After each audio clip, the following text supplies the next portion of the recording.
Hello friends, welcome to kitchen with सेज। केम छो? मजामा? सेज वोरना जय जिनेन्द्र। हवे अत्यारे हूँ दाड़मનું જ્યુસ બનાવવા શીખવા જઈ રહી છું। દાડમનું જ્યુસ કેવી રીતે બનશે તો ચાલો આપણે ઝડપથી જોઈ લઈએ। એના માટે શું જોઈશે? એક દાડમ લીધેલું છે મેં। દાડમને વ્યવસ્થિત રીતે ફોલીને આવી રીતે મેં પાણીમાં પલાળી દીધું હતું, જેથી કરીને દાણા વ્યવસ્થિત છૂટા પડી જાય।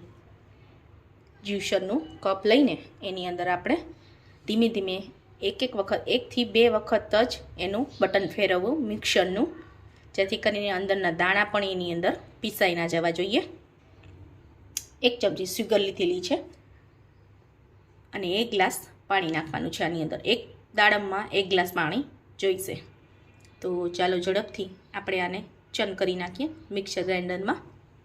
આને તમે ગ્રાઇન્ડરની મદદથી પણ કરી શકો છો અને મિક્સરમાં પણ કરી શકો છો। અત્યારે આપણે જ્યુસરના કપમાં બનાવી રહ્યા છીએ। તો ચાલો આપણે ઝડપથી જોઈ લઈએ કેવી રીતે બનશે। 2 થી 5 મિનિટ જ્યુસરના કપમાં ચન કરીને દાણા એની અંદર મિક્સ ના થવા દેવા। દાણા ભેગા પીસાઈ ના જવા જોઈએ દાડમના, જેથી કરીને એનો ટેસ્ટ એકદમ અલગ આવે છે। આવી રીતે મેં પછી એક ગાળણીની મદદથી મેં ગાળી લીધું છે, દાણા બધા જ કાઢી લીધા છે। આની અંદર પીસતા સમયે તમે એક નાનકડો એવો ટુકડો માઇનોર અમથો જરાક આદુનો ટેસ્ટ આવે એટલો જ આની અંદર નાખવો ટુકડો। જો નાના છોકરાઓને તમે પીવડાવતા હોય તો આ થોડું શરદી અને કફવાળું જ્યુસ છે, તો તમે સંતરા, મોસંબી અને અમુક આવા ફ્રૂટ છે, સાઇટ્રિક ફ્રૂટ આવે છે, એની અંદર એક નાનકડો ટુકડો આદુનો નાખવો। હવે આની ઉપર તમે સંચળ અને ચાટ મસાલો પણ સ્પ્રિંકલ કરી શકો છો। જો તમને ટેસ્ટમાં ફાવતું હોય તો જરા આમ તો સ્પ્રિંકલ કરી શકો છો।